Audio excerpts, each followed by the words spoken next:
महाशिविर के अवसर पर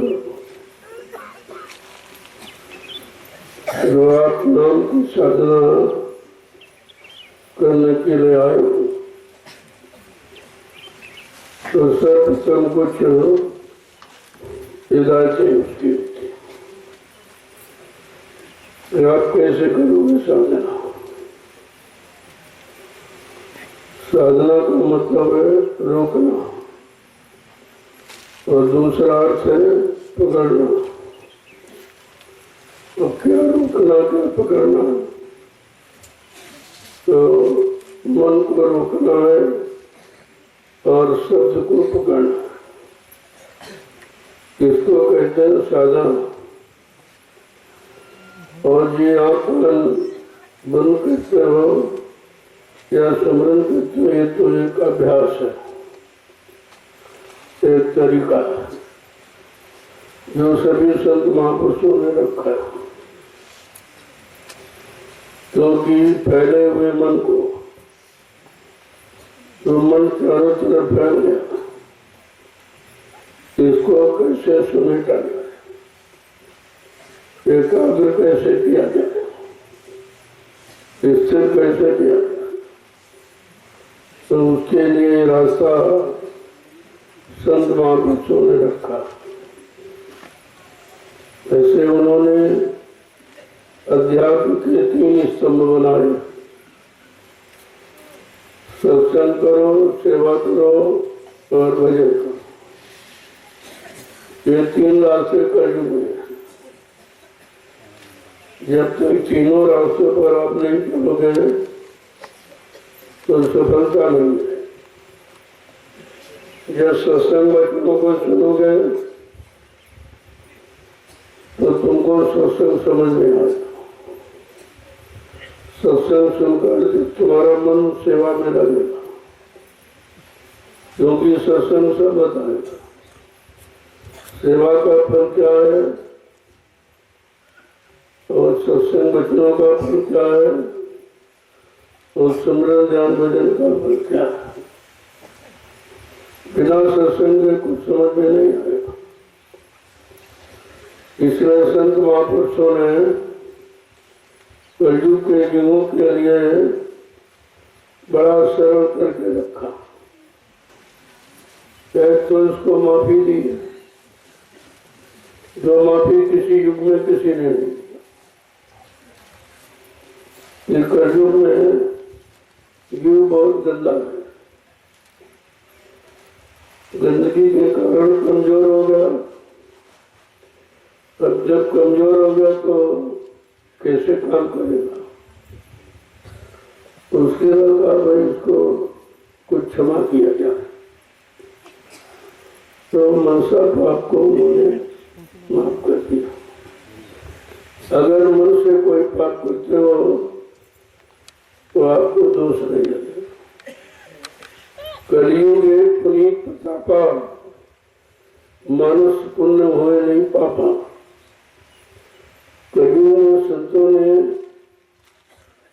ये पावन पुनीत जो काम किसी ने नहीं किया दया का, कि चलो कलयुग के जीवों को माफी दे दी। अगर मनसा पाप माफ नहीं किए जाए तो कभी नहीं जाएगा, क्योंकि तुम्हारा मन हमेशा पाप वृत्ति की तरफ ज्यादा जाता, बुरे कामों की तरफ ज्यादा जाता। क्यों? पुराना अभ्यास बुरे कामों की तरफ जाने का। पहले कोई रास्ता था नहीं नाम की कमाई का, तो वही शरीर और इंद्रियों के कर्मों की पहचान थी, वही उस समय के लोगों ने कराई। ऋषि मुनियों ने, योगियों ने, महर्षियों ने, ब्रह्मचारियों ने, अवतारी शक्तियों ने और ज्ञानी वैज्ञानिकों ने जितने आए, सबने शरीर इंद्रियों तक सीमित रखा। उनको आत्मज्ञान की जानकारी नहीं थी। और खेल है आत्मा का। अगर आत्मा तुम्हारे शरीर से निकल जाए एक सेकंड में शरीर मुर्दा हो जाए, फिर आप कोई काम कर नहीं सकते। कहने का मतलब शरीर तो मुर्दा जड़ ही है, लेकिन परमात्मा की चेतन जीवात्मा के कारण ये आपको चलता फिरता उठता बैठता काम करता करता फिरता नजर आया। वैसे ये जड़ है, इस जड़ता की बात तो किसी ने बताई नहीं और सबको इसी में फंसा के रखा। ये काल की होशियारी, ये भेद छिपा के रखा और सब जीवों को शरीर और इंद्रियों में फंसा के रखा, इसलिए कि ये निकल ना पावे। अगर निकल जाएगा तो हमारा राज्य खत्म हो जाएगा। जब आप कर्म करोगे तभी यहाँ फंसोगे, और वो भी दो कर्म, एक शुभ एक अशुभ। इसी को आप पाप पुण्य कहते हो। इन्हीं कर्मों के करके हम लोग कितने युगों से फंसे पड़े। पहली बात तो इन कर्मों की जानकारी नहीं दी गई, ये कर्म कहाँ तक तुम्हें ले जाएंगे और क्या दिलाएंगे। ये तो संत महापुरुष जब कलयुग में आए तो उन्होंने ये रास्ता बताया। कई ये शरीर इंद्रियों वाले कर्म, शरीर इंद्रियों को लाभ देने वाले, ये कितने भी कर्म आप कर डालो, कितने अच्छे करो, कितने बुरे करो, कितने पाप करो, कितने पुण्य करो, इनका फल मृत्यु लोक मंडल में आपको बार बार जन्म मरण में रहने का। जन्मते रहोगे, मरते रहोगे, आते रहोगे, जाते रहोगे, लेकिन यहाँ से निकल नहीं पाओगे। निकलने का रास्ता तो संतों ने दया की, उन्होंने रास्ता खोला। इसलिए समझा के कहा कि गिरी बदरिया पाप की बरस रहे अंगार, संत न आते जगत में तो जर मरता संसार। चारों तरफ पाप में रहती है। काल ने ये पाप का ही सब सारा मसाला बनाया था, उसी मसाले में सब जीवों को फंसा दिया और हम आप निरंतर पापी करते हैं।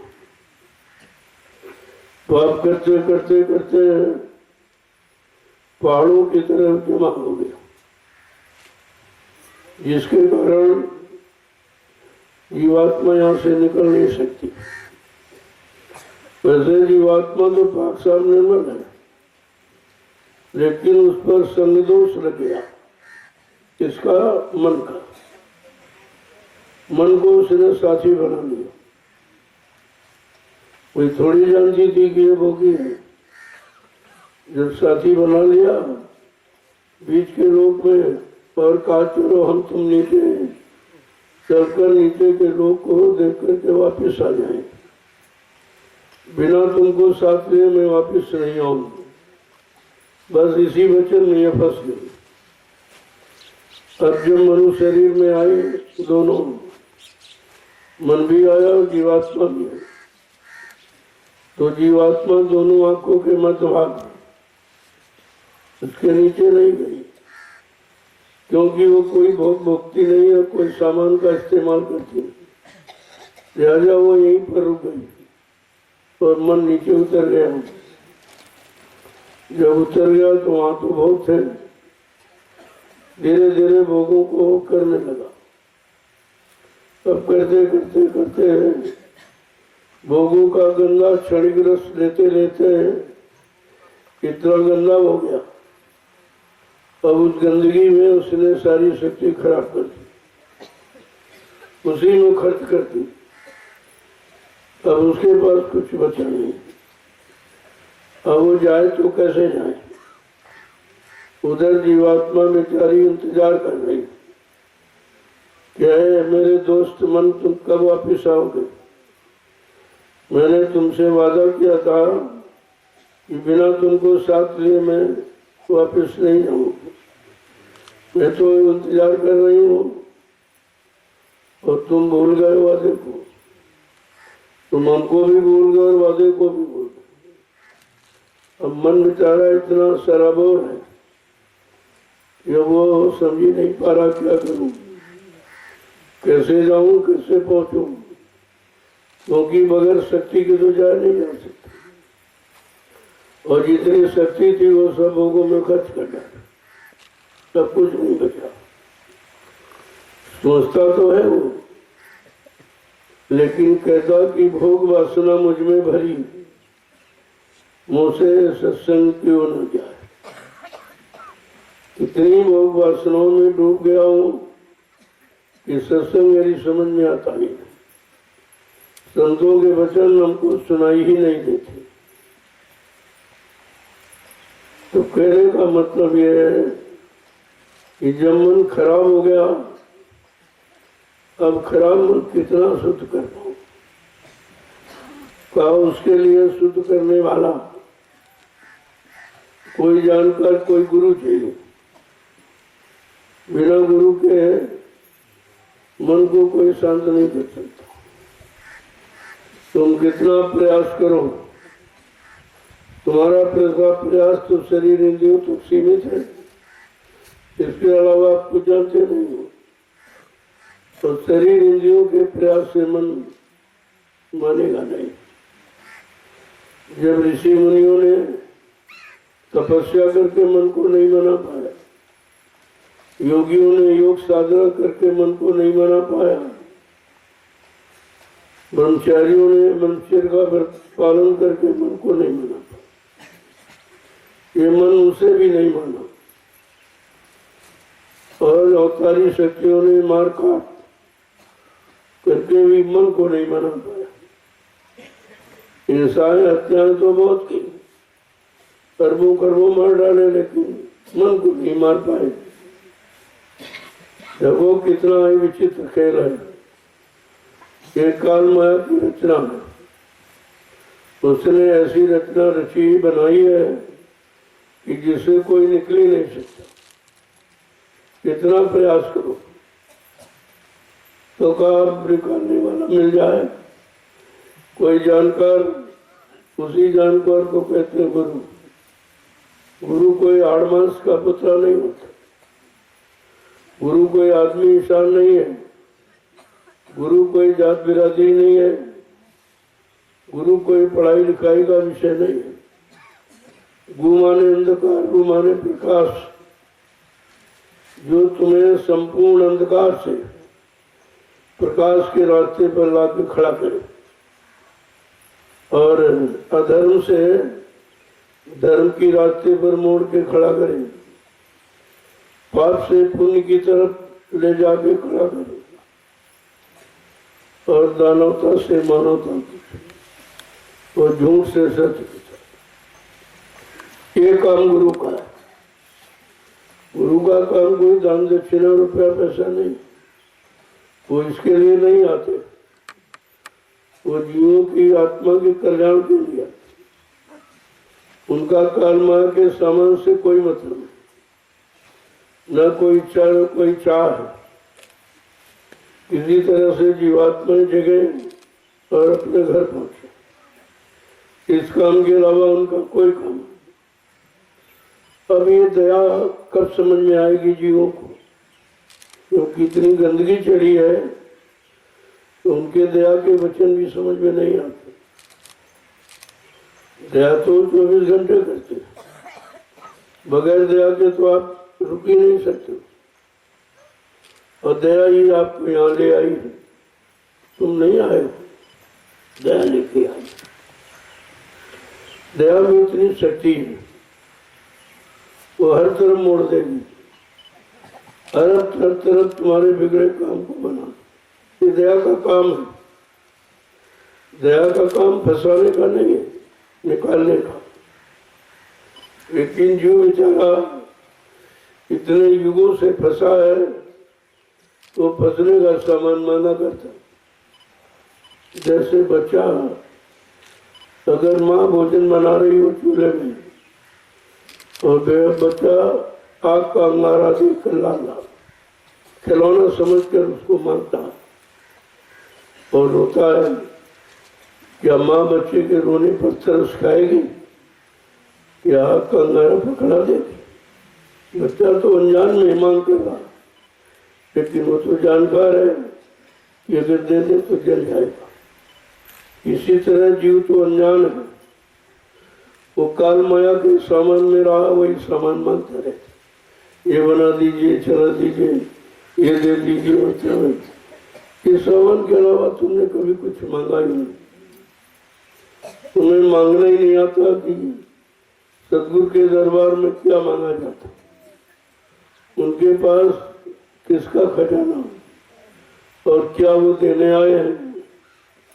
लेकिन तुम मचलते रहते हो, जैसे बच्चा मचलता है, आग के अंगारे को खिलौना समझकर मांगता है, ऐसे तुम काल माया के सामान को मांगते रहते हो, जबकि वो इसी सामान में तुम फंसे हो और वही सामान बार बार मांगते हो। हमारा ये काम करा दीजिए, हमारा शादी ब्याह करा दीजिए, बाल बच्चा दे दीजिए, क्या बात चला दीजिए। ये सब क्या है? ये काल का सामान।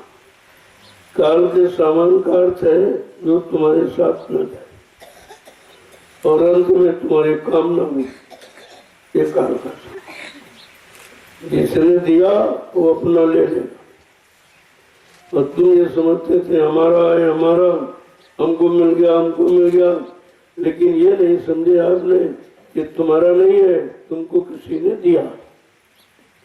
और दिया किसने? अपने देश में फंसाने के लिए।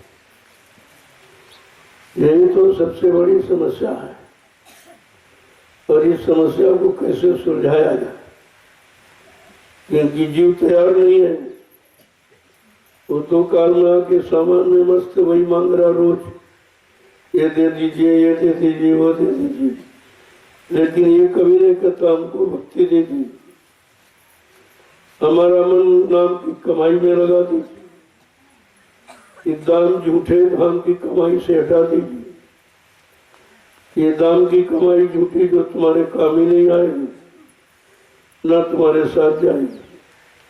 लेकिन इस बात को कहना तो सरल है, समझना बहुत कठिन, क्योंकि तुम बगैर इसके ये तो हमारा कोई काम नहीं होगा, तो महात्माओं का काम कैसे चलता? तो भी तुम्हारी तरह शरीर लेके आए, उनको कुछ नहीं चाहिए। वो कहते छा गई चिंता मिटी मनवा में परवाह, जिनको कछु नहीं चाहिए वो शाम के साथ, जिनको कुछ नहीं चाहिए और फिर भी वो बादशाहों के बादशाह है। और यहाँ जिसके पास राज पर धन दौलत मन सम्मान कर उसको बादशाह कहते हैं। उधर संतों ने कहा जिनके पास कुछ नहीं और कोई चाह कोई इच्छा नहीं किसी तरह की, अब यह है कि तुमको जगाने के लिए, तुमको लगाने के लिए आए हैं, तो तुम्हारे हर सामान को स्वीकार करें, आपका भाव न बिगड़े। लेकिन वो अपने काम में नहीं, वो तुम्हारे काम में लगा देती, कि उनको तो किसी की जरूरत है नहीं, लेकिन तुमको तो जरूरत है। तुम तो बगैर इस सामान के रह नहीं सकते, क्योंकि शुरू से तुम्हारी आदत किसी काल माया के सामानों में रहने की, और इसके बगैर तुम रह नहीं सकते। इसलिए तुम्हारे सामान को स्वीकार करते।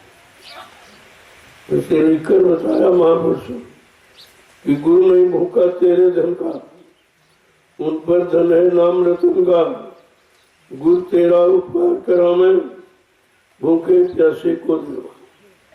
ये उपकार है जो लेन देन कर जा, आपका जीवों के साथ आपको पता नहीं है किसका ले लिया, दिया नहीं, किसका खा लिया, खिलाया नहीं, किसको मार दिया, किसको काट दिया, किसको दुख दिया, तकलीफ दिया, किसको लूट लिया, किससे छल कपट बेईमानी किया, किससे व्यभिचार प्रचार किया, ये सब कर जाए तो और इसके अलावा आपने कुछ किया नहीं, क्यों? इसके अलावा कोई कर्म यहाँ था ही नहीं, और इन्हीं कर्मों को करा के काल ने आपको फंसाया।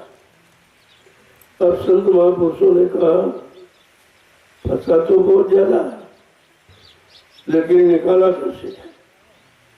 क्योंकि वो समर्थ है, उनके पास नाम की शक्ति, ये नाम की शक्ति के द्वारा वो सब कुछ कर सकते हैं, और ये शक्ति किसी के पास थी नहीं।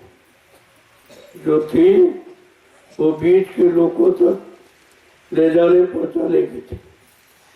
जीवात्मा जो सत्यलोक निवासी है, जब तक सत्यलोक सत्य का नामी धाम से कोई यहाँ नहीं आएगा इन जीवों पर दया करने के लिए, तब तक कोई जीवात्मा निकल नहीं सकती।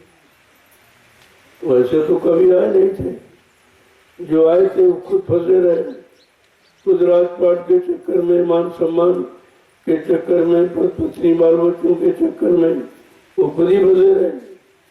जो खुद फंसा वो तुमको कैसे निकालेगा? जो निकला हुआ तो आपको सब तरफ से निकालेगा। और कैसे? धीरे धीरे, दर्शन से, स्पर्श से। जब तुम्हारे सिर में हाथ रखेगा तो पता चल जाता कि कितना कूड़ा कचरा आपने जमा किया, कितना आपने पाप किया, पुण्य किया। सब धीरे धीरे वही उपाय तुम्हारे साथ किया जाता है कि किसी तरह से इस कर्म कर्जे से इसको छुटकारा, और उसके लिए वो रास्ता निकालते, क्योंकि कितना वो भी सरल रास्ता, क्योंकि कलयुग का जीव कमजोर है, गंदा कर कुछ सकता, शरीर में ताकत नहीं, मन में शक्ति नहीं है, चित्त में शुद्ध चिंतन नहीं है, और बुद्धि में सही निर्णय लेने का कोई भाव नहीं। ऐसे गंदे जीवों के लिए उन्होंने सरल और सहज सुगम रास्ता बनाया। ये कर भी ले, और मतलब इसको कोई कठिनता न हो, कोई परेशानी न हो। लोगों कितने हमदर्द होते हैं, उनके अलावा यहाँ कोई हमदर्दी करने वाला, यहाँ सब बिगाड़ने वाले, सब फंसाने वाले, सब फंसे पड़े हैं। तुमको भी घसीट के अपने में फंसा दें, जो वो कर रहे हैं उसी में तुमको लगा देंगे, तो फिर तुम कभी नहीं निकल पाओगे। तो महापुरुषों ने समझाकर जीवों के लिए कहा, क्या कहा? जरा सुन लीजिए तो बच्चों, तो आपको विश्वास हो जाएगा कि गुरु ने क्या किया, कौन सी मदद की, कौन सा हमारा काम करने के लिए आए, हम पर कैसी दया कर दी। जब सुनोगे तभी तो समझ में आएगा। वैसे महात्माओं को कोई किताब पोथी की जरूरत नहीं होती, लेकिन जीवों को जरूरत है, बेचारे उनको विश्वास नहीं हो रहा। ऐसे अगर कहा जाए तो आप कहोगे अपने मन से गढ़ के बता रहे। तो संत महापुरुषों ने जो कहा उसको प्रमाण स्वरूप लेकर जीवों के सामने खोल कर कहा, भाई देखो सबने कहा, केवल मैं ही नहीं कर रहा हूं, सबने यही कहा। क्या कहा? गुरु करो खोज कर भाई, गुरु गुरु करो खोज कर भाई,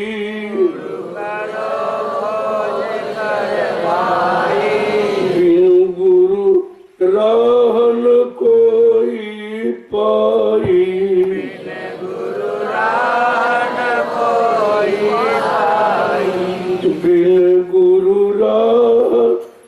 कोई पाई, बिन गुरु राह न कोई पाई, क्या करें? गुरु खोज के। अब जीव को तो खोजना मालूम नहीं, तो उसके पास तो जानकारी है नहीं, कभी खोजा नहीं, तो क्या बचा रहे। लेकिन उपाय बता रहे कि उपाय ये है। चलो नहीं खोजना मालूम तो वो खुद ही खोजा आगे, न आपको खोजना पड़ा, न कुछ मांगना पड़ा, न कुछ कहना पड़ा, न कुछ करना पड़ा, सब आपको दे दिया। लगातार देते ही देते। क्यों कहते बिना गुरु के कोई रास्ता पर कोई चल ही नहीं सकता, चाहे संसारी रास्ता हो चाहे अध्यात्म। संसार में जितने काम करते हो तो बगैर जानकार के नहीं होते, उसी जानकार को तो गुरु कहते।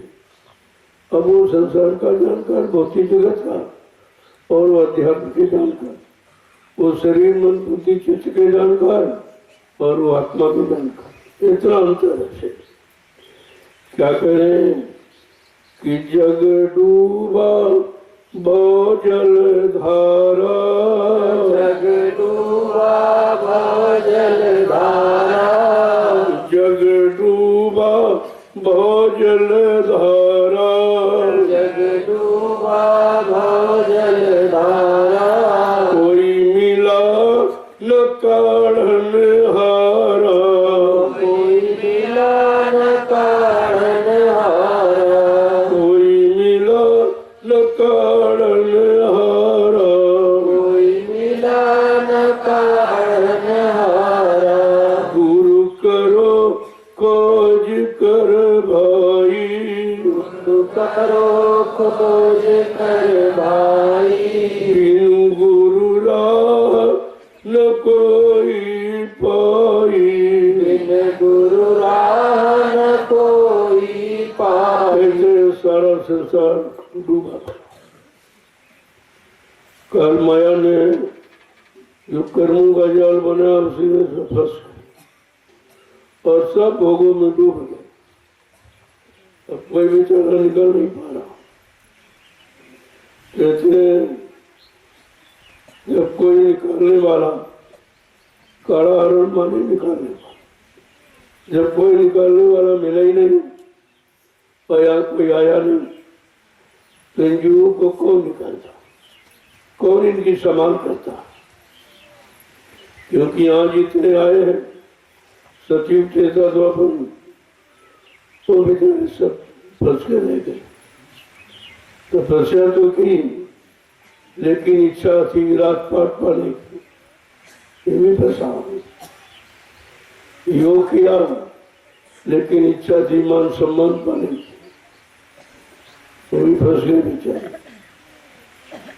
ये और अवतारी शक्ति आई, मार काट किया लेकिन मान सम्मान पाने के लिए, बदला लेने के लिए, ये तो उनमें भी भाव रहा, अदले बदले की भावना।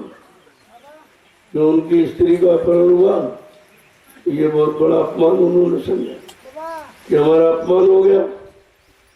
उन्होंने अपने अपमान का बदला लेने के लिए उसको मार डाला, और उसको ही नहीं उसके साथ में तमाम बेगुनाह निर्दोष मार डाले। उसी का उन्होंने प्रायश्चित किया। जब आदमी साथ में बैठकर कोई काम कर डालता है, जब बैठता है एकांत में, तब वो सोचता है कि मैंने बड़ा बुरा किया, अब तो कर डाला, सोचने से क्या होगा? क्या बुराई चली जाएगी या बुराई का दोष क्या मिट जाए, खत्म हो जाएगा? जब उनको प्रायश्चित करके कोई रास्ता नहीं मिला, कि उस समय प्रायश्चित का कोई रास्ता बताने वाला चाहिए। अगर संत महापुरुष होते तो इनको भी बचा लेते।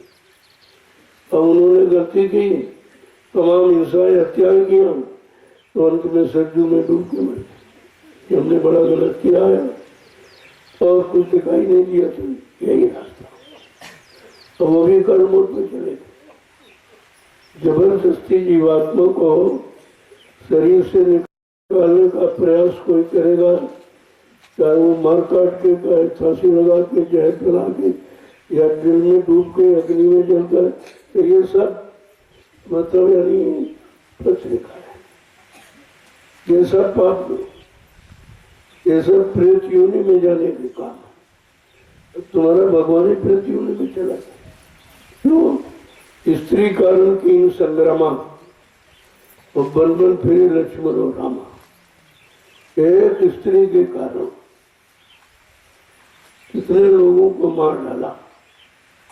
यद्यप उसका अपराध मृत्यु दंड का नहीं था, क्योंकि उसने अपराध कोई किया, ले तो गया, लेकिन वो सुरक्षित सूख बाटका में चाहता तो महलों में रानी बना के रखता, लेकिन जो 4 वेद 6 7 18 पुराणों का ज्ञाता था, छोटा मोटा नहीं था, तो उसने अशोक वाटिका में रखा। और वहां पहरा भी पुरुषों का नहीं, स्त्रियों का। मर्यादा देखिए उसकी, लेकिन वो मर्यादा का कोई ध्यान ही नहीं किया। और मर्यादा पुरुषोत्तम का लेता, कौन सी मर्यादा का पालन किया? तो कहने का मतलब वो भी बेचारे जब कर डाला बिना सोचे विचारे, बिना विचारे जो करे सो पाछे पछताए, और काम बिगाड़े आप पुनः जग में हो ऐसा। बिना सोचे विचारे अगर कोई काम करोगे तो बाद में आपको पछताना पड़ेगा। या तो कोई जानकार सलाहकार अच्छा मिल जाए, तो जानकारी मिल जाए तो आप बच सकते। तो आगे क्या कह रहे हैं कि कोई निकालने वाला मिला ही नहीं, न सतयुग में आया, न त्रेता में, न द्वापर। युग तो अच्छे थे, शरीर की उम्र अच्छी थी, मन की ताकत अच्छी थी, इंद्रियों में संयम त्याग वैराग था, खान पान भी अच्छा था, संग सोबत अच्छी, लेकिन कोई जानकार नहीं मिला जो उनको, इन शुभ अच्छे लोगों को जानकारी मिल जाती। ये लोग जल्दी डाल सकते थे, इनकी जीवात्मा पाप से निर्भर थी, जल्दी निकल जाते, लेकिन जीवात्मा के जानकार संत महात्मा आए नहीं थे। वो आए कलयुग में, ये तीनों युग बगैर इनके तीनों युग बेकार चले। आत्मा का कल्याण किसी का नहीं हुआ। तो आगे क्या कह रहे हैं कि जिनके सहारे आप बैठे रहे वो कौन कौन है, और वो भी फंसे रहे कि जग पंडित भेष विचारे, जग पंडित भेष विचारे, जग पंडित भेष विचारे, जग पंडित भेष विचारे, क्या जोगी ज्ञानी हारे, क्या जोगी ज्ञानी हारे, क्या जोगी ज्ञानी हारे, क्या जोगी ज्ञानी हारे। गुरु करो खोज कर भाई, करो खोज कर भाई, बिन गुरु राह न कोई पाई, बिन गुरु राह न कोई पाई। देखो एक सत्वर विचार करो कि किसने किसने आपको फंसाया। वो फंसाने वाले कौन कौन है? का ये पंडित और लाल पीले कपड़े बेधारी, ये सब फंसे और फंसाने का काम करते, यानी डबल पाप कर रहे। एक तो खुद नहीं कर रहे, सच्चाई का ज्ञान है नहीं, सच्चा गुरु आत्मिक गुरु मिला नहीं, तो फिर बेचारे इसी मान सम्मान में फंसे पड़े और लोगों को उसी में फंसा के रखा। और भाई जो जानकारी जिसको होगी उसके पास जाओगे तो वही तो जानकारी देगा। तो कह रहे हैं कि क्या जोगी ज्ञानी हारे, जिनको सर्वश्रेष्ठ माना गया, ये योगी है, ये ज्ञानी है, ये ध्यानी है, कहते हैं सब हारे। किसी ने मन को जीत नहीं पाया, मन से सब हार गए और जीवात्मा की बात समझ में आई नहीं, तो किसी ने बताया नहीं इनको। जीवात्मा के जानकर संत महापुरुष और वो कलयुग में आए, लिहाजा ये सब हार गए बेचारे। आगे क्या कह रहे हैं कि संतन से प्रीति न धारी, संतन से प्रीत न धारी, संतन से प्रीति न धारी, संतन से प्रीत न धारी, क्यों उतरे पारी, क्यों उतरे भवजल पारी, उतरे भवजल पारी, गुरु करो खोज कर भाई, गुरु करो बिन गुरु राह न कोई पाई। कहते ये फंसे क्यों रहे? जिन्होंने संतों से प्रेम नहीं किया। संतों की प्रीति सच्ची होती, वो तुम्हारे शरीर भोगो, तुम्हारे धन दौलत सामान से प्रीति नहीं करते। उनका प्रेम है तुम्हारी जीवात्मा से। अभी ये खोल है शरीर जीवात्मा का, अगर इसको नहीं संभालेंगे तो जीवात्मा बेचारी कैसे जिएगी? तो इसकी भी संभाल करते, इसको भी बुरे कर्मों की तरफ जाने नहीं देते, बुराई में इसको फंसने नहीं देते, क्योंकि स्वभाव तो बुराई में फंसने का। तो अपने तरफ खींच करके लेकर के वो बुराई धीरे से निकालते, जिसमें जीव फंसता है उसे धीरे से अनुभव करा के निकाल देते हैं। देखो इसमें इतना, और कहीं करोगे तो फंस जाओगे, लेकिन यहाँ फंसाव नहीं है और अनुभव भी आपको हो जाए। क्या कह रहे हैं कि संतन से प्रीत निर्धारी, जो भवसागर से पार करने वाले, वो तो मिले नहीं तो न उससे किसी ने प्रेम किया, तो इस भवसागर से कैसे पार किया? जब भवसागर से पार करने वाले जो नाम जहाज लेके आते, उसी नाम जहाज पर जीवों को बैठाकर और भवसागर से पार करते, ये संतों का काम है। और ये काम करने वाले कोई आए नहीं तो सब बेचारे भवसागर फंस के रहेंगे, कोई निकल नहीं पाया।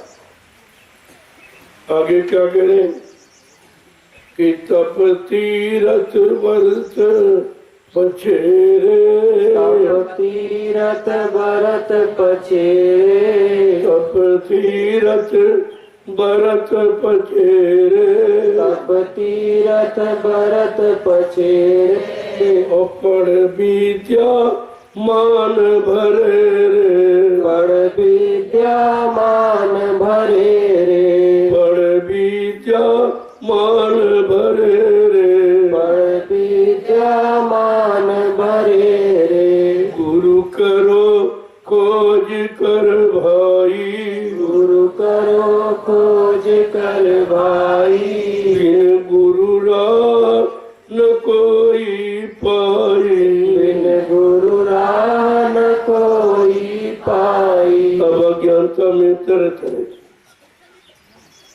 तब किया, तीरथ किया, व्रत किया, मूर्त को अपना मान लिया, मूर्त को भगवान मान लिया। अब बताइए चेतन है परमात्मा, उसको जड़ मानना, ये परमात्मा का अपमान है तो करें। कह दिया जाए तुम्हारा बाप पत्थर का, आपको बुरा नहीं लगेगा? आपको बुरा लगेगा कि बात का सम्मान मानो? और यार रोज रोज अपमान करे, पत्थर का है, कागज कैलेंडर का है, ये तीरथ में और मुहूर्त में, ये सब अपमान ही कर। अपमान करने का परिणाम दुख दर्द मुसीबत ने आपको घेर लिया। अब आप इससे निकल नहीं सकते। निकलने वाले जो उनका अपमान करते हैं, भगवान सर्वशक्तिमान है, उसको कह रहे पत्थरबाज, उसको एक मंदिर में केंद्रित कर दिया, गाँव के मंदिर में बैठ जाएगा तो सृष्टि का संचालन कौन करे? ये कौन लोगों को सुख देगा और दुख से अलग करेगा? क्योंकि तुमने तो केंद्रित कर दिया, बंद कर दिया।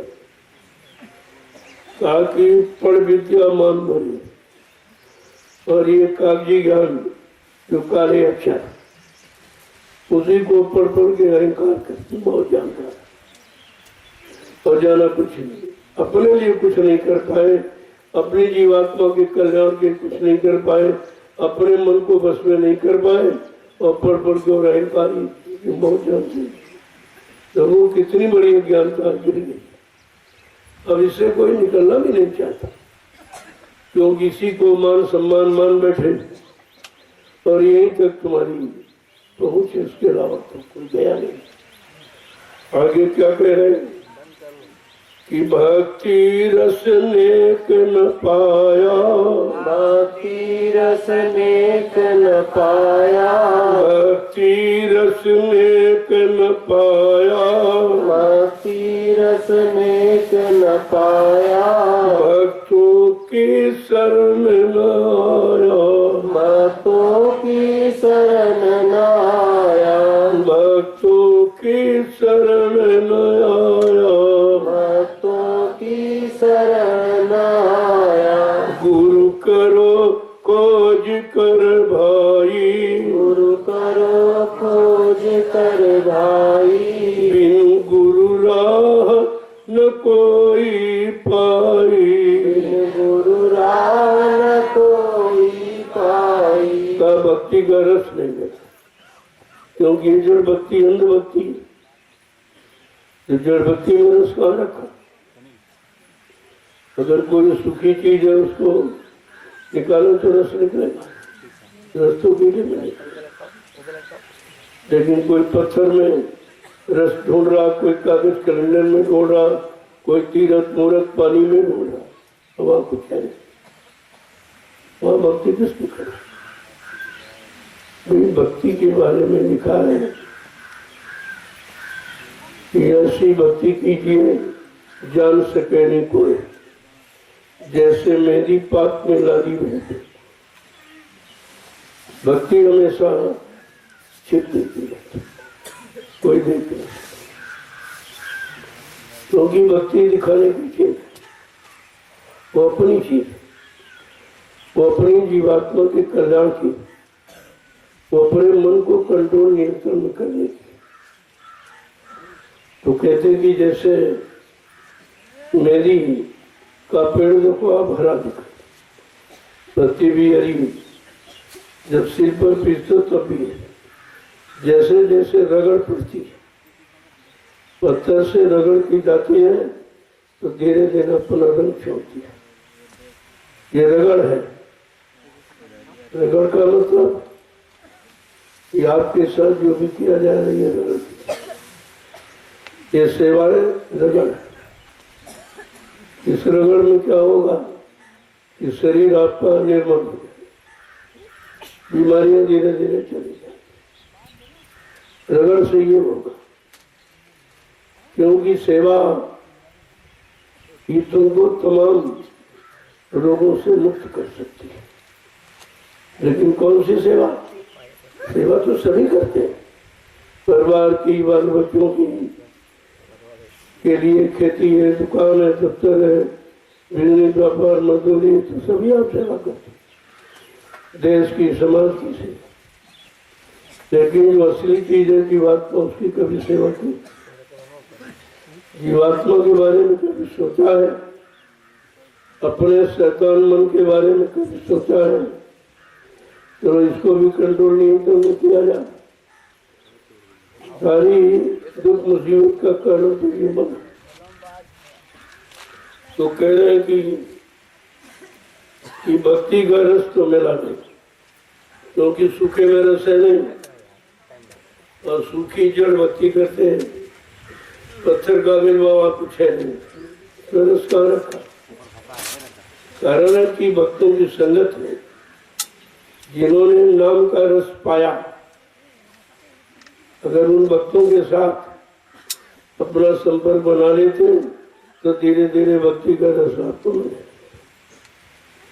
आगे क्या कह रहे हैं कि भक्ति का भेद न जाना, भक्ति का भेद न जाना, भक्ति का भेद न जाना, भक्ति का भेद न जाना, गुरु को सतपुरुष न माना, गुरु को सतपुरुष न माना, गुरु को सतपुरुष न माना, गुरु को सतपुरुष न माना, करो खोज कर भाई, गुरु करो खोज कर भाई, बिन गुरु राह न कोई पाई, बिन गुरु राह न कोई पाई। ऐसा भक्ति का भेद नहीं जाना कि कौन चेतन भक्ति है, कौन जड़ भक्ति है,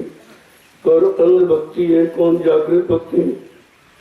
जाने सब उसी में जुटे पड़े और किसी ने इस पर पूछताछ नहीं की। अगर जानकार मिल जाता तो पूछते आप कि भाई बहुत दिन उनको पूजा करते हो गया, मिला नहीं कुछ। जिस नाम की पूजा की वो भी नहीं मिला तो बताओ फरियाद करें तो किससे करें? हमारी फरियाद कौन सुनेगा? हमारी मुसीबत दुख तकलीफ बीमारी कौन दूर करेगा? कोई विचार ही नहीं किया। इतने ज्यादा जड़ भक्ति में लीन हो गए हैं कि अपनी चेतनता को भूल गए कि मुर्दा काम करेगा कि जिंदा काम करेगा, ये भी जानकारी नहीं। तो कहते हैं बहुत जानकारी। अभी अंध भक्ति जड़ भक्ति करने वाले इनके पास जानकारी क्या? न खुद जानकारी न तुमको दे सकते, न सच्चे रास्ते पर खुद चले न तुम्हें चला सकते, न सच्चाई का लाभ मिला और न तुमको दे सकते। तो महापुरुष क्या कह रहे हैं? गुरु को सत्पुरुष न मानो। कभी क्या है तुमने गुरु को सत्पुरुष नहीं माना, आने भी महाप्रभु नहीं माना, अपने जैसा हाथ पैर नाक मुंह वाला मानो कि हमारे जैसे रहते हैं, मतलब यानी रोटी खाते हैं, ये करते वो करते। लेकिन ये तो जड़ शरीर का काम है, वो तो उसी तरह होगा, उसमें भी भेद होगा। तुम जड़ शरीर से फंसने का काम करते हो, वो जड़ शरीर से स्वयं निकले तुमको भी निकालेगा काम। इतना अंतर जड़ शरीर का है। आगे फिर क्या कह रहे हैं कि गुरु सबको पार लगावे, गुरु सबको पार लगावे, गुरु सबको पार लगावे, गुरु सबको पार लगावे, जो जो उन शरण में जावे, जो जो उन शरण में जावे, जो जो उन चरण को ध्यावे, जो जो उन चरण को ध्यावे। गुरु करो खोज कर भाई, गुरु करो खोज कर भाई, बिन गुरु राह न कोई पाई, बिन गुरु राह न कोई पाई। का गुरु क्या कोई भेदभाव, कोई जाति का, कोई पाति का, छोटे का, बड़े का, पढ़े लिखे अनपढ़ का, हिंदू मुसलमान का, स्त्री पुरुष का, उनके यहाँ कोई भेद नहीं। उनके यहाँ कोई स्त्री पुरुष है ही नहीं। उनके यहाँ सिर्फ एक जीवात्मा, इसलिए वो सबसे प्रेम करते हैं, सबको अपना मानते हैं, क्योंकि जीवात्मा मुनि की है और वही मान पाए, बाकी तो कोई नहीं मानता। और जिनको तुमने अपना बनाया उन्होंने तो तुम्हारी जीवात्मा के थोड़ी माना, तुम्हारे शरीर को बना और तुम्हारे शरीर को खराब कर दिया, शक्तिहीन कर दिया, बलहीन कर दिया, विवेकहीन कर दिया, चरित्रहीन कर दिया। क्या बचा तुम्हारे पास? और तुम ज्ञानी जी करते बहुत फर्क करते। अरे वो प्रेम नहीं है तो आसक्ति है, आसक्ति और प्रेम में फर्क होता। तो क्या कह रहे हैं? गुरु सबको पार लगाओ।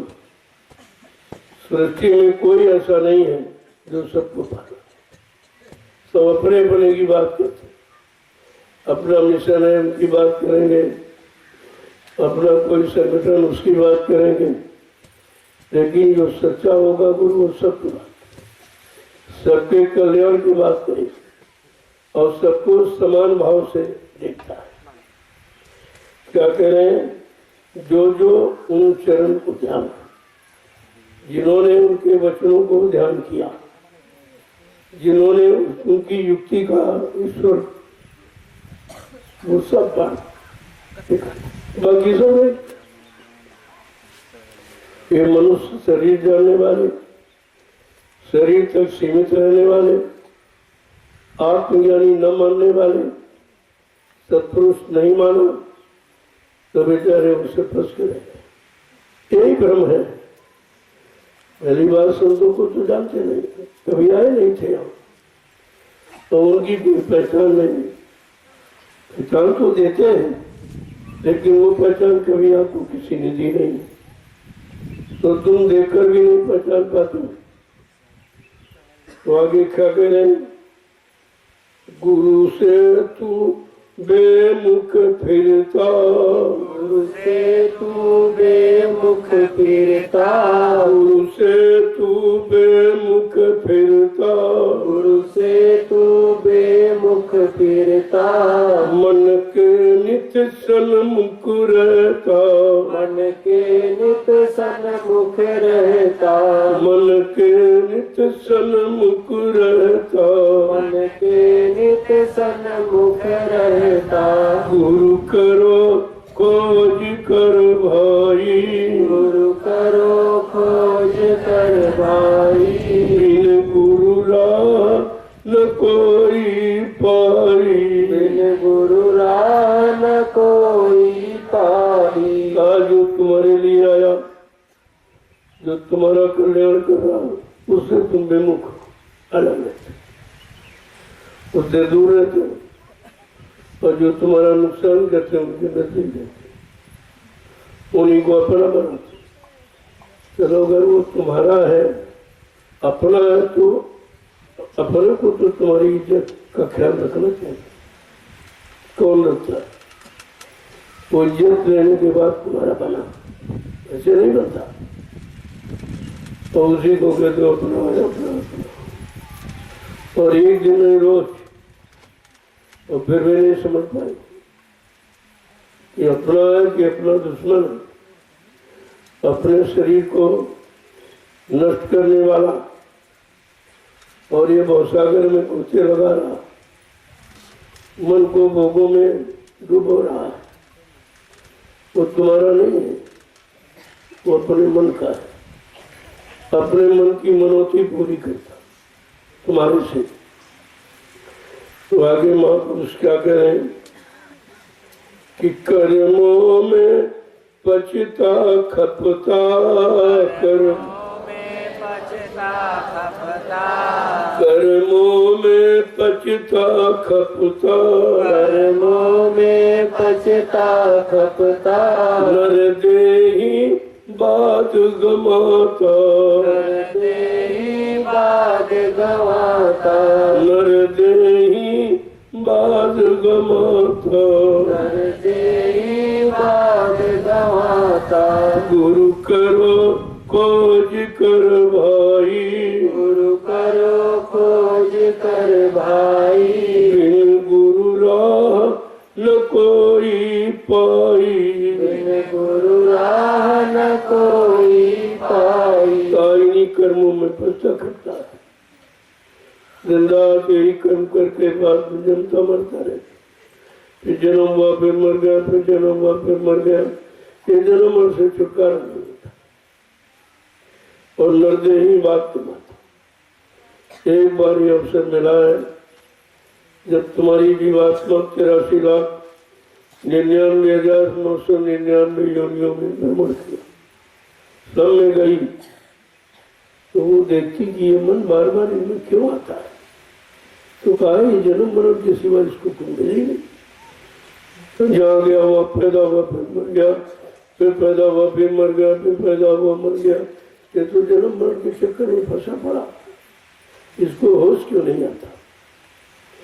अब वो जीवात्मा ने प्रार्थना करना शुरू किया कि मालिक एक बार मानव तन का सौभाग्य दीजिए, क्योंकि मानव शरीर में जीवात्मा को महात्मा और परमात्मा से मिलने का और जीवात्मा को जगाने का पूरा अधिकार, और किसी शरीर में नहीं। और तुम जिन शरीरों में गए उसमें काम हुआ नहीं, वहां भी भोगों में आप फंसे। और जब मानव शरीर मिला, प्रार्थना करने के बाद वो भी भोगों में गवा दिया। अभी होश में नहीं आ रहे। ये तो हम कितने मतलब युगों से करते चले आ रहे, न मालूम किसके माँ बाप कितनी बार तुम बने वो तुम्हारा बना, कितने बाल बच्चे आपने पैदा किए, कोई गिनती नहीं, कोई गणना नहीं है, और अब भी उसी काम में फंसे। ये तुम्हारी भूख प्यास कब खत्म होगी? आगे क्या कह रहे हैं? अब चेतो समझो भाई, अब चेतो समझो भाई, अब चेतो समझो भाई, अब चेतो समझो भाई, कर प्रीत गुरु संग आई, कर प्रीत गुरु संग आई, कर प्रीत गुरु संग आई, कर प्रीत गुरु संग आई, गुरु करो खोज कर भाई, गुरु करो खोज कर भाई, बिन गुरु राह न कोई पाई। बिन गुरु राह न कोई पाई। अब समझा के पिता के कह रहे, अरे भाई अभी जागो, 83,99,999 योनियों खो करके आयो, तब ये मानव शरीर मिला है। अरे अब तो जागो, अब तो कुछ अपनी जीवात्मा के कल्याण के बारे में सोचो कि तुम्हारी जीवात्मा का कल्याण कौन करेगा। पिछले लोगों ने तो किया नहीं, और उन्हीं की चर्चा आज भी लोग सुनाते। जब उनका काम नहीं हुआ तो तुम उनकी चर्चा सुनकर तुम्हारा काम कैसे हो? तो क्या कह रहे हैं? अब चेतो समझो भाई, अभी चेत जाओ और समझ लो, और अपनी जीवात्मा का कल्याण करो। अगर ये अवसर निकाल गया तो फिर 84 जाओ, फिर 4,84 लाख नरकों एरियो में आपको जाना पड़ेगा। फिर पता नहीं आमद हो न हो, ये मानव शरीर मिले मिले न मिले, मानव शरीर के जान का संत मात्रा मिले मिले न मिले, ये कोई जरूरी नहीं है। जब पहले नहीं मिले इतना समय निकल गया था आपको। एक बार आपके साथ ये दया की गई कि चलो बहुत दिनों से रो रही चिल्ला रही है, एक बार इसको मौका दो। अब ये मौका आपके लिए रखा। आप क्या सोचते हो, क्या विचारते हो? कहते कर प्रीत गुरु संग आई। अब बात समझ में आ गया कि सच्ची प्रीत गुरु से कर, कि उनकी प्रीति में प्रेम में जिंदगी नहीं, आसक्ति नहीं, भोग और भोगों की बदबू नहीं। ये बात नहीं है का उनका साथ। आगे क्या कह रहे हैं?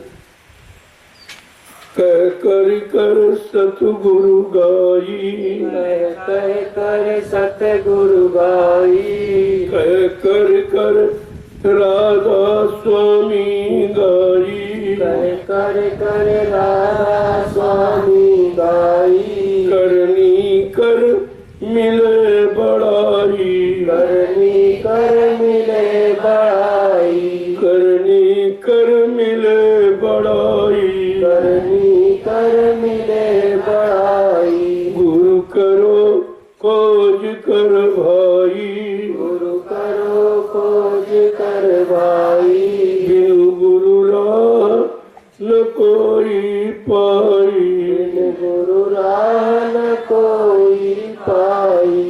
समय के सतगुरु अब जीवों को समझा चुके हैं। अरे अभी भाई बात मान लो, अगर ये समय गफलत में और नादानी में अज्ञानता में चला गया तो फिर ये मौका आपको नहीं मिलेगा। और ऐसी करनी करो जो हमेशा के लिए हमसे छुटकारा दे। करनी तो आप रोज ही करते हो, लेकिन जो करनी बच चुकी है बार बार जन्म मरण की, पैदा हुए फिर मर गए, फिर पैदा हुए फिर मर गए, यही करनी करते। इससे अलावा ऐसी कोई कर्मी नहीं की है जिससे हमेशा के लिए जन्म मरण से छुटकारा, आवागमन से नहीं चलता। संत महापुरुष वो करनी सिखाते हैं जिससे आपको आपका मृत्यु लोक मंडल में आना जाना बंद हो जाए, हमेशा के लिए फिर कभी नहीं हो। अगर आएगी कोई आत्मा तो चेतन आएगी, संत महात्मा चेतन रूप में आएगी जीवों को रास्ता बताने से, लेकिन वो फंसने के लिए। इसीलिए सत्यलोक से संत आते जाते रहते, जीवों को सही रास्ता सही ज्ञान कराने के लिए उनका आगमन होता है। लेकिन अपनी बार तो अनामी धाम से अनामी महाप्रभु उनकी बात मांगी तो हमेशा के लिए चलेगा, फिर कभी आना ही नहीं, यानी आवागमन तो समाप्त होता है। जितने भी संत आए सब सत्यलोक से, और सत्यलोक तक आवागमन है, लेकिन वो आवागमन चेतन है, वो फंसने लगा। वो जागी हुई सुरते जीवात्माएं आती हैं संत रूप में, वो जीवों को जगा देती है। लेकिन अनामी धाम पहुंच जाने के बाद फिर आवागमन समाप्त हो जाता है। आज प्रश्न है अनामी धाम जाने का, दोबारा आने का नहीं। लेकिन अभी आप कोई काम ऐसा नहीं करते, अभी तो आवागमन वाले ही काम करते, तुम्हारी समझ में आता नहीं है, लेकिन धीरे धीरे धीरे प्रयास किया जाता, और जीवों को प्रयास करना चाहिए। कहते रहे भाई तुम कुछ करो कुछ मैं करूं, हमारी तुम्हारी रगड़ से मालिक की दया हो जाए, तुम्हारा काम बन जाए। तुम अकेले तो नहीं कर सकते हो, तुमको किसी का सहारा चाहिए, और सहारा ऐसा हो जो निस्वार्थी का। सारे तो तुमने बहुत ढूंढे, यहाँ बहुत बना ली, वैसे सारे तो गंदा कर दिए तुमको खराब करने वाले सहारे, और उन्हीं को तुम अपना कहते हो हमारे हमारे हमारे। अरे तुम्हारे होते तो तुम्हारा काम करते, तुम्हारे काम में सहयोग करते, तुमको सुरक्षित रखते, पाक साफ निर्मल पवित्र रखते, तुम्हें गंदगी में नहीं फंसाते, तुम्हें भोगों का शिकार बना के नहीं रखते। ये तो अपनापन है, लेकिन ऐसा कोई तो आपको मिला नहीं। इसलिए महापुरुष कहते हैं ऐसे समृद्ध सदगुरु की खोज करो, वो मिल जाएंगे तो तुमको सच्चा रास्ता बता दे। और बिना उनके इस संत लोक मंडल में कोई ऐसा नहीं है जो सच्चाई का रास्ता तुम्हें दिखा सके। इसलिए प्रेमियों, ये वचन बड़ी समझदारी के साथ थोड़ा सुनो, लेकिन उसको समाप्त करो। ज्यादा सुनने पर आप भूल जाते हो, इतनी याददाश्त तो अच्छी आपकी नहीं है। तो कितना कितना समय दिया गया, 5-5, 6-6 घंटे सुनाया गया, तुम्हारे पास कुछ नहीं। 60 साल मथुरा में सुनाया गया, वो भी कुछ तुम्हारे पास नहीं। 12 साल से अभी फिर एक बार मौका दिया, सुनाया गया, फिर भी भूल गए। भूलने के सिवा तुम्हारे पास कुछ है नहीं। इसलिए अपनी भूल चूक मिटाने के लिए कम से कम आदेश हुक्म का पालन करो। और तो तुम कुछ कर नहीं सकते, लेकिन आदेश का पालन कर सकते। आदेश पालन में ही तुम्हारा काम हो जाए तो इससे कोई सरल उपाय नहीं। वो आदेश पालन ऐसा देते जिससे कमजोर जीव कर सके। कठिन कुछ बता दिया जाएगा, जाओ जंगलों में तपस्या करो, गुफा में छुपके बैठ गए, तो नहीं हो पाएगा। इसका समय नहीं है, ये तो कलयुग है। वो तो जो उम्र बहुत थी तब जंगलों में चले जाते थे, जीवन खराब न हो, विषय भोगों में न फंसे, तो बेचारे जंगलों में चले। लेकिन करने का तरीका तो मिला नहीं, तो हुआ कुछ है, केवल समय गया और मैं कुछ मिला नहीं। अब वो अवसर उसी भूमि पर ये संतों ने एक अवसर दिया कि इस भूमि पर संतों के जब नाम की साधना करेंगे वो लाभ उठाएंगे। बाकी अंडा पंडा पुजारी उजारी को कुछ उनके बारे में तो कुछ कहा ही नहीं। कहा तो ये कि तीर्थ पर नैमिष विख्यात था, ये तीर्थों का महातीर्थ नैमिषारण अति पावन पवित्र है। लेकिन इस तपोभूमि का लाभ किसको मिलेगा? कहते हैं साधक सुखदाता, साधकों को सुख देने वाले। जब किसी संत के साधक समय की जगह नाम की साधना करेंगे, नाम की गुहार पुकार लगाएंगे, तो उनको इस भूमि का लाभ मिलेगा। ये भी नहीं पढ़ते लोग, ये लिखा क्या? तो स्वामी जी महाराज ने कुछ छिपाया नहीं, सब खोल के कहा, रामचरित मानस में खोल के कहा, ताकि जीव बेचारा भ्रमित न रहे कि हमको बताया नहीं, हमको कुछ इशारा नहीं किया। लेकिन अब इतने दिनों से फंसा जीव है, निकल नहीं पा रहा। शराबी जानता कि शराब बहुत अंकुर है, शराब सबसे ज्यादा खराब, लेकिन बेचारा फंस गया, निकल नहीं पाता। खराब जानता हुआ कि खराबी, फिर भी शराबी शराब को छोड़ नहीं पाता। ऐसे कलयुग का विषय भोगी जीव जानता कि सारा जीवन इसी में चला गया, सारी शरीर की शक्ति बर्बाद हो गई, लेकिन फिर भी फंसा पड़ा। ये फंसना बड़ा मुश्किल निकलना है। बस तो आप गए हो और अभी तुम निकलने की बात नहीं सोचते, अभी फंसने का ही सामान मानते हो। ये दे दीजिए, ये दे दीजिए, वो दे दीजिए। तुम कितना चिल्लाओ लेकिन सामान दिया नहीं है, क्योंकि मालूम है देने वाले को फंस जाओ। जो निकालने आया वो फंसने का सामान कभी नहीं देगा, कभी नहीं देगा। कितना रो चिल्लाओ गिड़गिड़ाओ, लेकिन वो देगा। अब जीव की इतनी बड़ी कमी है, इतना ज्यादा फंस चुका है कि बगैर उसके रह नहीं पा रहा। जानता है कि नुकसान किया और नुकसान कर रहा हूँ और निरंतर करता, लेकिन फिर भी समझ नहीं आता। तब कहा करिए नित्य सत्संग, बाधा सकल मिटाए, कि हर रोज प्रतिरोज सत्संग करो, तो ये तुम्हारी निकल जाएगी और अच्छाई सच्चाई की तरफ चल पड़ोगे। लेकिन संतों के वचनों के सिवा और कोई रास्ता यानी जो तुमको बचाए। इसलिए कलयुग में जब संत आए तो उन्होंने सत्संग ही जारी किया। वो तो जानते हैं कि कथा वार्ता तो तीन युगों से चल रही, किस्सा कहानी 3 युगों से चल रही, जड़ पूजा 3 युगों से चल रही, उससे तो कुछ हुआ नहीं।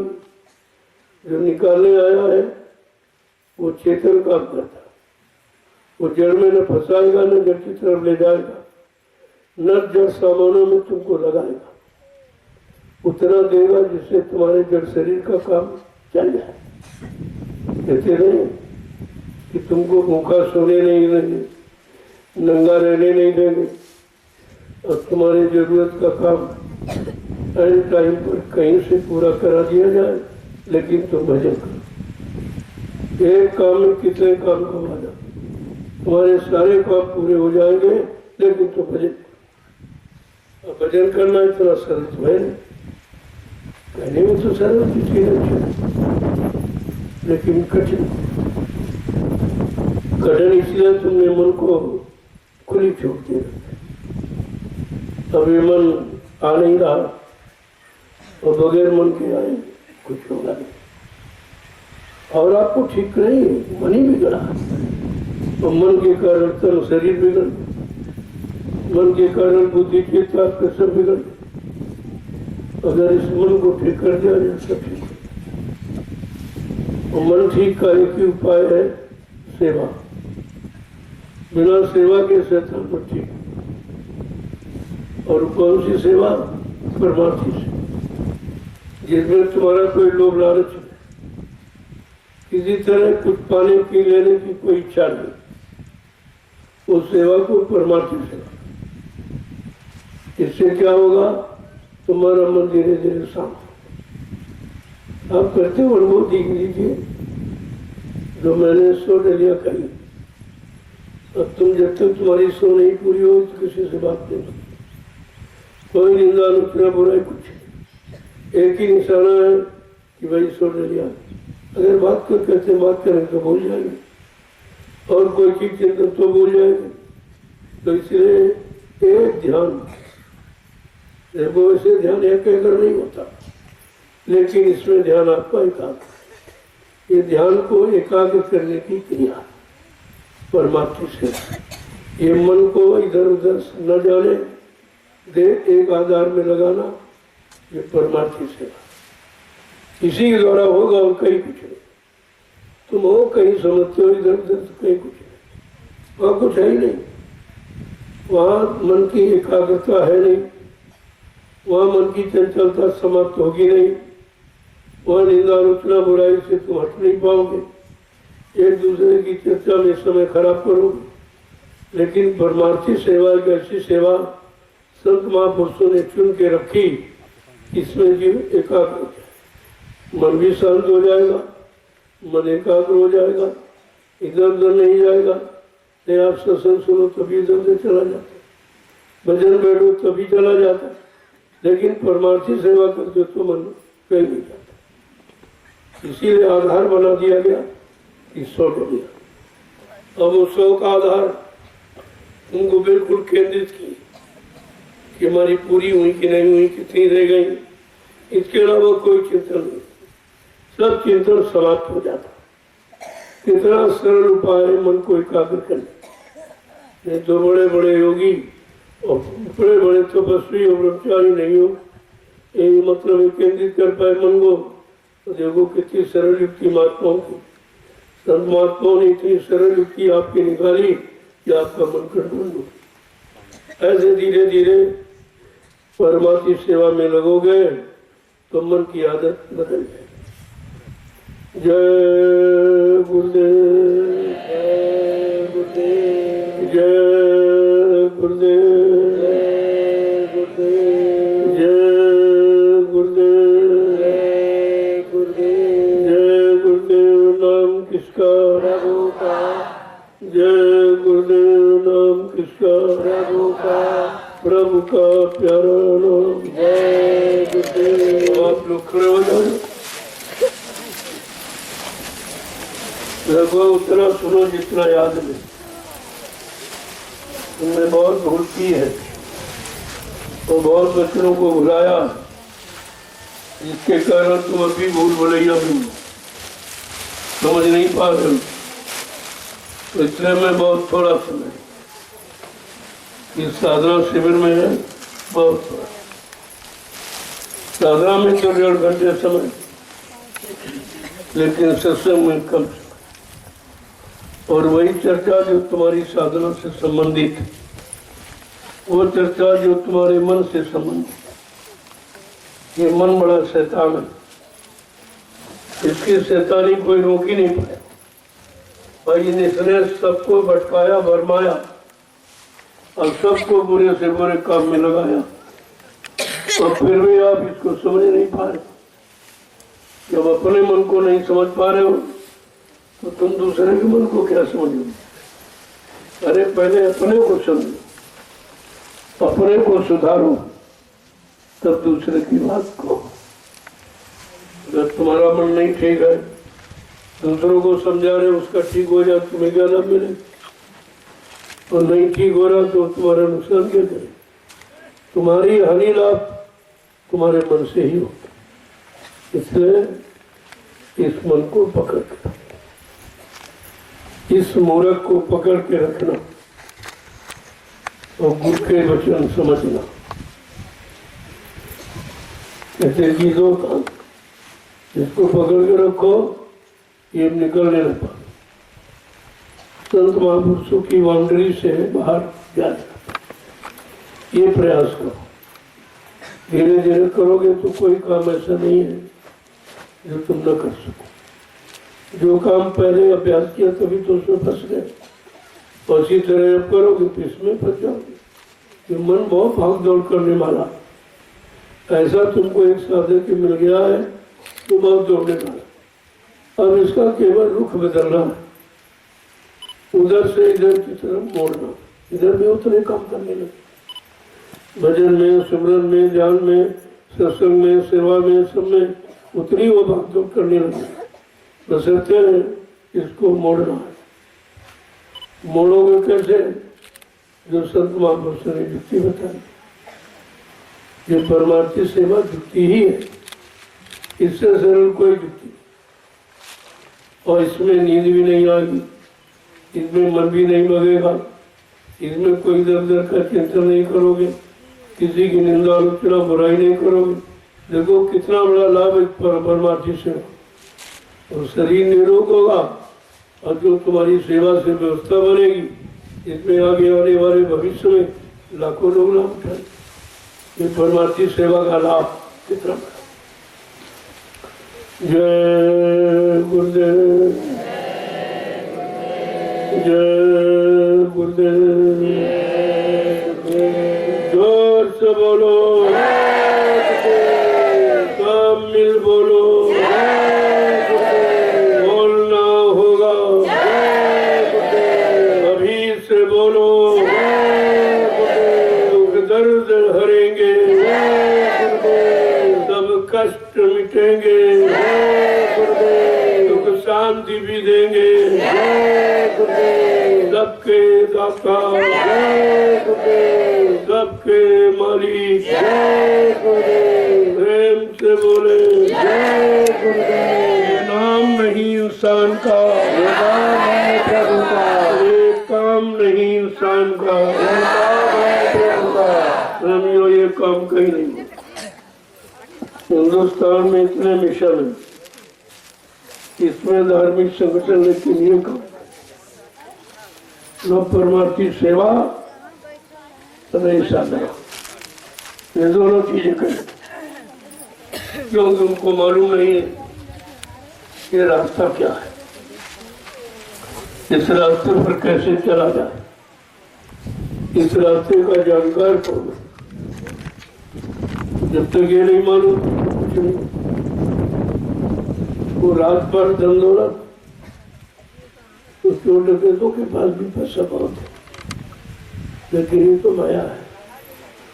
माया तुम्हारा साथ कभी नहीं, वो तो भटकाने भरमाने के लिए है, आएगी और जब तक रहेगी भटकाए भरमाएगी। जिसके पास ज्यादा आ गया समझो कभी नहीं निकल पाए, और जिसके पास काम चला हुआ है तो काम अपना निकाल के वो कर सकता है।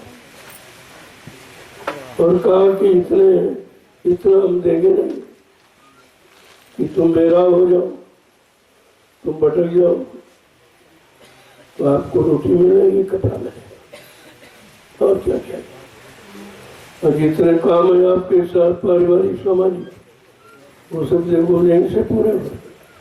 कितनी शादियां हुई, कोई पैसे की जरूरत, कोई सामान की जरूरत। इतना प्रेमी है तो तुम इतना सामान तो दे नहीं पाओगे जितना ये प्रेमी सा सहयोग करता कि चलो भाई कन्या का काम है, और कन्या दान सबसे बड़ा दान, इधर सहयोग। तो कितनी कन्याओं का विवाह हुआ तो कभी सोचते नहीं थे कि कुछ दे नहीं पाएंगे हमारे पास नहीं, लेकिन प्रेमियों ने इतना दिया उनका घर भर। ये सब व्यवस्था है, लेकिन व्यवस्था के अनुकूल चलोगे तब, मनमानी तरीके से कुछ नहीं। जय गुरुदेव, जय गुरुदेव। अब आप सेवा में चलो। देखो भजन भी आपने कर लिया और सत्संग भी, अब बाकी रह गई सेवा। बड़ा मौसम भी ठीक है और कुछ न कुछ जरूर। कोई सेवा नहीं जो सेवा करे उनको पानी मिला, भी तो सेवा। जहाँ मिट्टी डाली जा रही वहाँ उसको हाथ से बराबर करो। कोई कूड़ा कचरा, कोई घास वास निकाल दो। मतलब सेवा करने वाले के लिए कोई बहाना नहीं, और न करने वाले के लिए हजार बहाने। मैं बुढ़ा हूँ, मैं कमजोर हूँ, मैं कैसे करूँ, अरे तो सब काम कर ही सकते, ऐसा नहीं है। यहाँ सबके लिए सेवा, सबके लिए काम करोगे तो पाओगे, नहीं करोगे तो कुछ नहीं। ये दरबार ऐसा नहीं कि जबरदस्ती किसी को देती है। बिना सेवा कराए, बिना आधार पर चले आपको कुछ मिलेगा। अगर ऐसे दे दिया जाए, ये जीव वैसे भी लापरवाह हो जाए तो ऐसे ही मिल जाता, करने की क्या जरूरत? ऐसा नहीं, बगैर किए तो कुछ दिया ही नहीं जाए, बगैर किए दे दिया जाएगा तुम रख नहीं पाओगे। अगर कोई शक्ति दे दी जाए तो अभी जब नाराज होगे तो श्राप देने लगोगे, और खुश होगे तो आशीर्वाद बांटने लगोगे, तो शक्ति खत्म हो जाएगी। आशीर्वाद श्राप में पहले के लोगों ने यही किया, जो शारीरिक इंद्रियों से कुछ किया और कुछ शक्ति मिल गई तो इसी बेचारे खर्च कर दी, फिर वो इसी बन गए जैसे कहते हैं।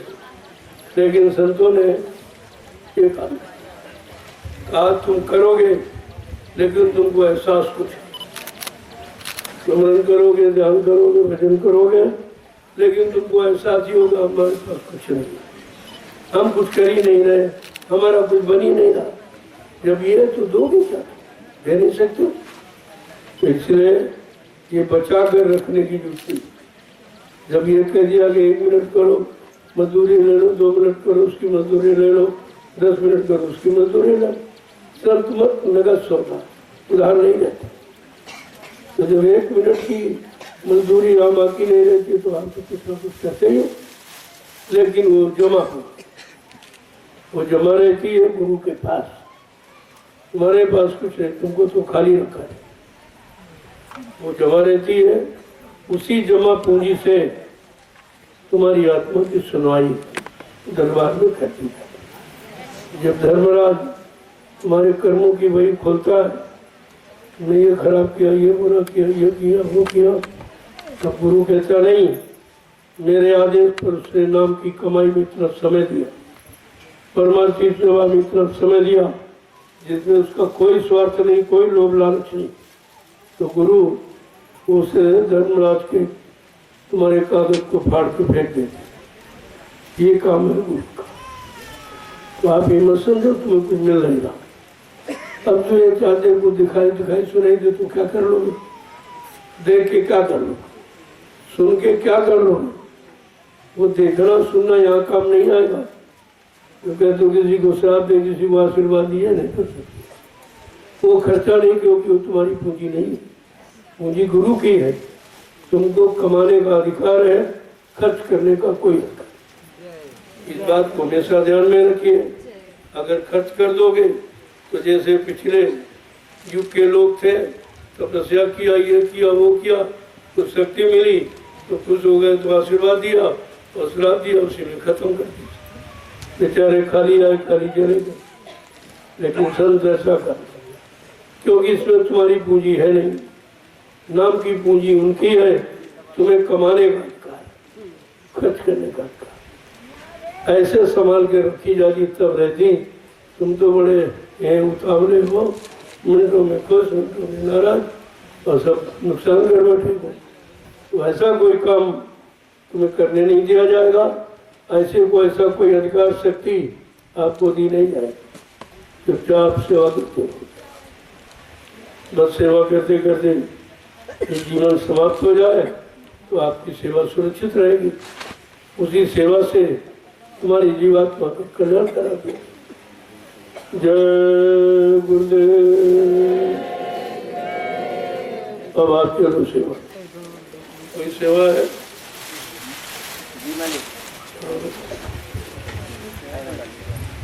और बताइए लोगों को, थोड़े थोड़े लोग सब, इतने सब आदमी तो एक जगह पर नहीं, थोड़े थोड़े ले चलो, वो सब ठीक रहेगा। मैं भी आऊँगा, कल मैं तैयार था तुम्हारे साथ,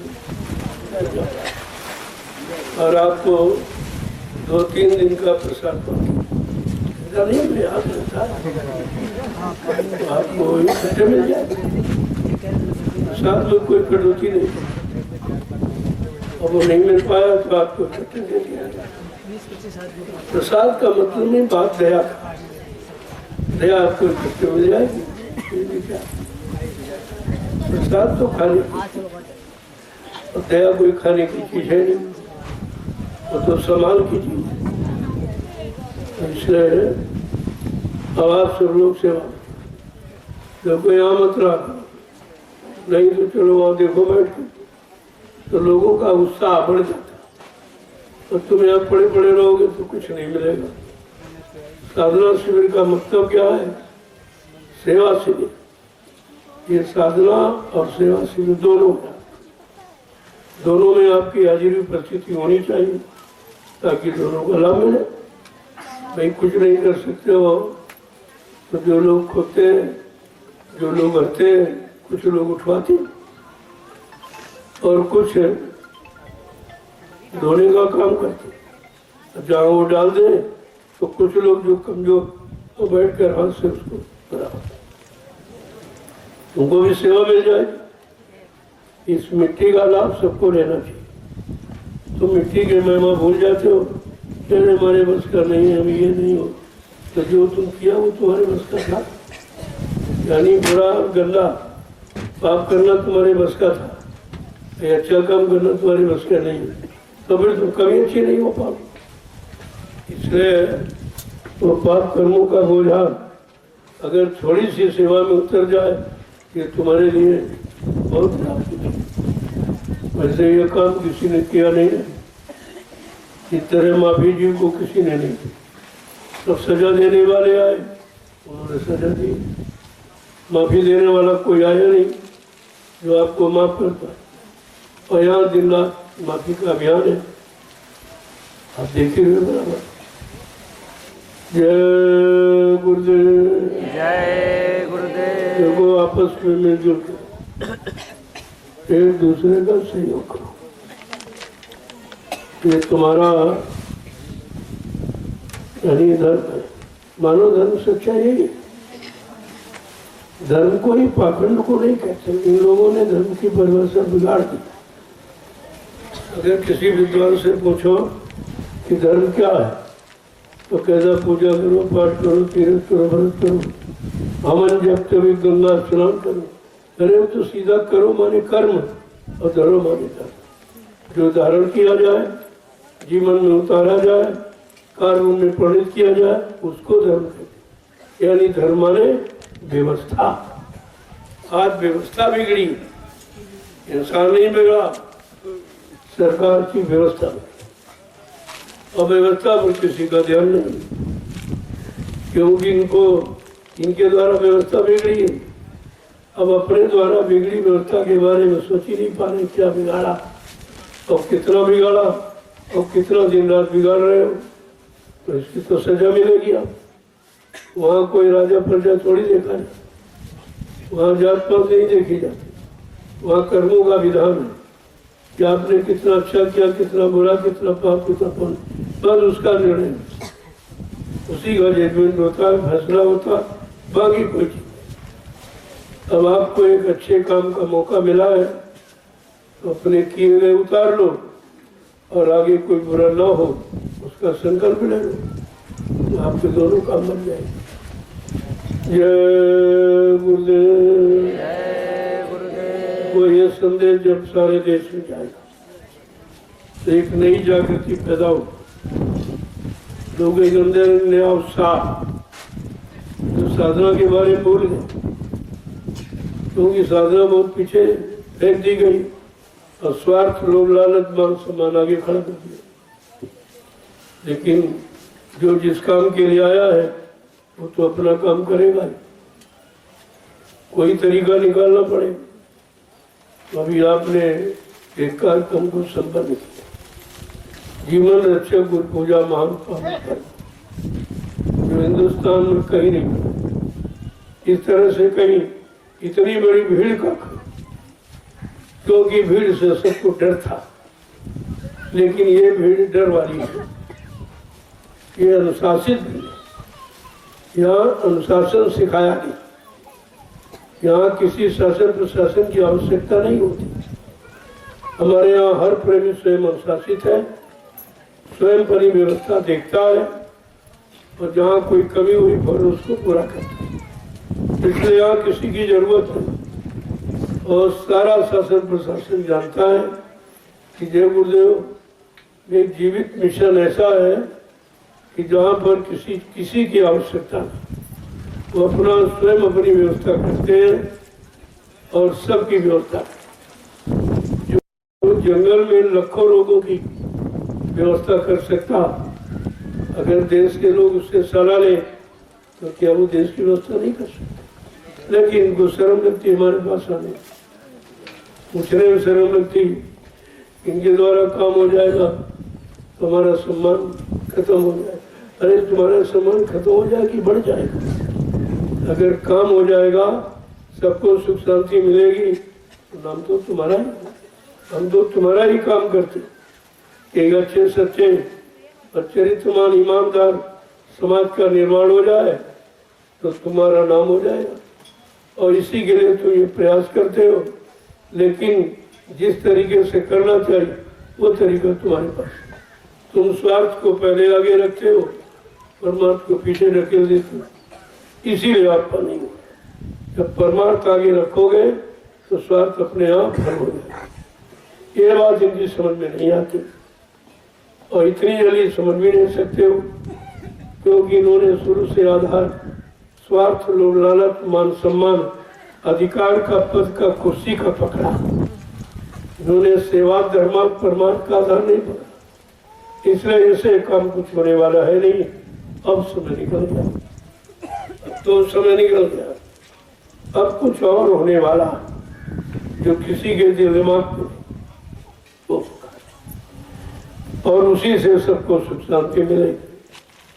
इनके तो काम आपने देख लिए, कारनामे, शांति की जगह अशांति देखे तो धर्म की जगह अधर्म, पुण्य की जगह पाप और सुख की जगह दुख, महंगाई यानी मतलब और कि लोगों को सब सामान सस्ते दर पे मिले तो सस्ती नहीं, महंगाई हो। भारत देश में टैक्स नाम की चीज नहीं थी। जो पहले के राजा थे वो मुनासिब लेते थे और वो जनता के काम में लगाते थे, लेकिन अपना खजाना नहीं उनका करता।